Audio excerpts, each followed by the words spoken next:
ስለዚህ የስንታየው ቸኮል ማዛ መሐመድንና ስሙን ባይጠራም አሳየ ድርቤን እየተሳደበ ከህዝብ ለመነጠል ከፋኖ ለመነጠል በፋኖ አስጠልቶ ፋኖ ሚዲያ እንዳይኖረው የራሱን የቻለ ሚዲያ እንዳይኖረው ሰርቷል።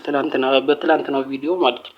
ስለዚህ ከነዚህ ምክንያቶቹ ማን ነው ማዛን የከሰሰበት ምክንያት በጣም ራሱ እሷ ያለችውን ራሱ መልሱን እየመለሰ ራሱ እየመሰከረ ራሱ እሱን የወነጀለ ይመስሏል።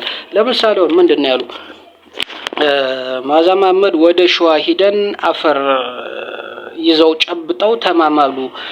ጎንደር ሂዶ በእሲስ በእግዚአብሔር እንማማ አስምሉኝ ምናምን ብሎ መሳፍንትን ብሏል ምናምን ይላል። ይሄ ምንድነው? አዎ እስክንድር በአማራ ህዝብ ዘንድ ለአማራ ብሔርተኝነት ሳይሆን ራሱን በአማራ ህዝብ ዘንድ ለመቀበል ብሎ ያላደረገው ነገር የለም።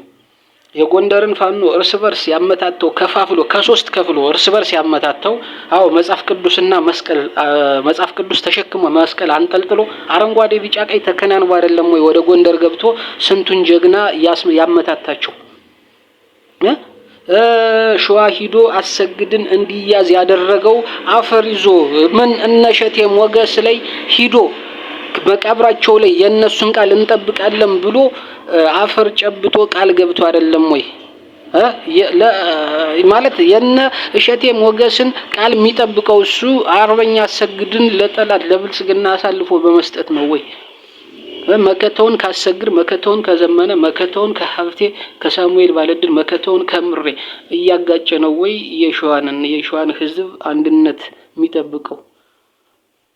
የሸቴ ሞገስን እነሸቴ ሞገስ እውነት ጎጃምን ከሸዋ ሸዋን ከጎንደር ወሎን ከሸዋ ለመለየት ነው ወይ የሞቱት ነው? እስክንድር ያደረገው ይሄ ነው። የነሸቴ ሞገስን ቃል እጠብቃለሁ ብሎ ሸዋ ገባ፣ ከፋፍሎ ስንቱን ጀግና አስበላ። ይህም ደግሞ እሷ ያለችው ምንድነው? ሂዶ ሸወዳቸው። ሸዋ ሂዶ አፈር ጨብጦ ሸወዳቸው ነው። አዎ ሸውዷል። ትላንትም ደግሞ እኛ ሂደን በነሸቴ ሞገስ አፈር ጨብጠን ቃል የገባ ነው ቃላቸውን እንጠብቃለን ያልነው ፖለቲካ ለመስራት ነው ብሏል ራሱ ስንታየው ቸኮል። እና ይህን አይደለም እሱ የተናገረችው። የአማራ ህዝብ የአማራ ወጣት ያንተ ፖለቲካ መለማመጃ ነው። ደምቢዶሎ ማዛ የኛ ጥላቻ ዛሬ አይደለም ዛሬ እስክንድር ላይ እርምጃ ይወሰድ እያለች ተቀሰቅስ። ምን አይነት እርምጃ ነው ይወሰድበት ያለች? አንደኛ ሲቀጥል ደግሞ እውነት ነው የአማራ ህዝብ በመከፋፈል ከፍተኛውን ድርሻ ይወስዳል። አንድነትም እንዳይኖር አድርጓል። እርስ በርስ ያመታታ ቆይቷል።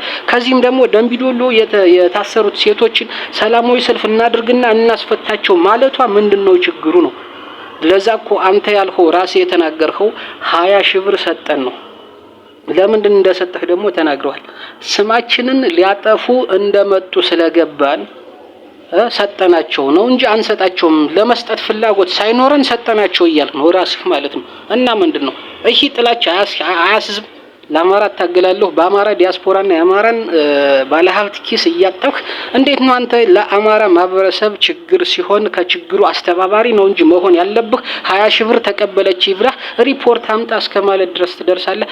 የትኛው ነው እስክንድር ለየትኛው ዲያስፖራ አባል ነው? ለየትኛው ዲያስፖራ ድርጅት ነው? ለየትኛው የአማራ ባለሀብት ነው ሪፖርት አቅርቦ ማያውቀው? ለየትኛው አይደለም ይህን ሪፖርት አቅርቦ እስክንድር ከፋኖ ወጥቶ ሲሄድ የትኛውን ንብረት ነው ያስረከበህ? አንተ የትኛውን ንብረት ነው ያስረከበህ?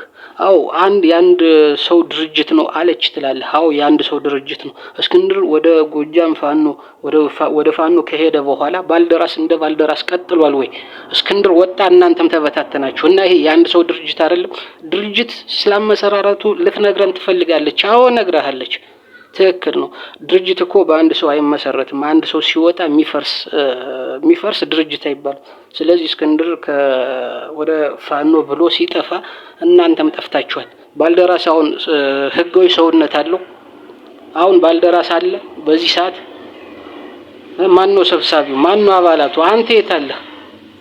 አንተ ዩቲዩብ ላይ እየከፋፈልህ እስክንድርን ለእስክንድር ደጀን እየሆንህ እየከፋፈልህ። እስኪ አሁን ኢትዮ 360ዎች የሚናገሩትን ስማ። እስክንድር አይደለም ይሄን የሚያደርገው? እኔን አይወክልም ብሎ መናገር አይችልም እሱ? ለአማራ አንድነት ጸር ነች ትላለህ። ጸሩ ማን ነው? መዓዛ ነች እንዴ? ፋኖን ከፋፍለ አንድ እንዳይሆን ስታደርግ የነበረው በአማራ አልጠብም ያለችው መዓዛ ነች እንዴ? እስክንድር አይደል እንዴ መዳር መነሻችን አማራ መዳረሻችን ኢትዮጵያ ብሎ በአማራ አንጠብም ብሎ የተናገረው?